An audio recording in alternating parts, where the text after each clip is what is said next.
Hello mga kaalamat, meron tayong ginawang pampagood vibes sa inyong lahat dito, no? Meron tayong tura-tura dito. Iwan ko, parang ito yung ginamit sa sa Pearl Harbor. Ito na lang yung natira mga kaalamat. Ayan siya, yung ating 1945 na tura-tura. Sa mga kaalamat, no? Yung ating tura-tura.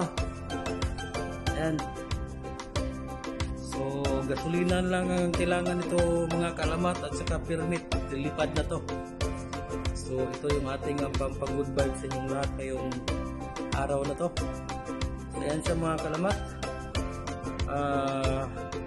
Please subscribe, like, and share. Please click the bell button para lagi kayong updated sa ating mga short videos. So, at sa ating pampagood vibes sa araw-araw. So, ayan sa mga kaalamat, yung ating tura-tura. Ayan siya. So, ito yung 1945 na ginamit sa Pearl Harbor mga kaalamat. Ayan siya. So, yun lang mga kaalamat, no? Maraming salamat. God bless and see you next time.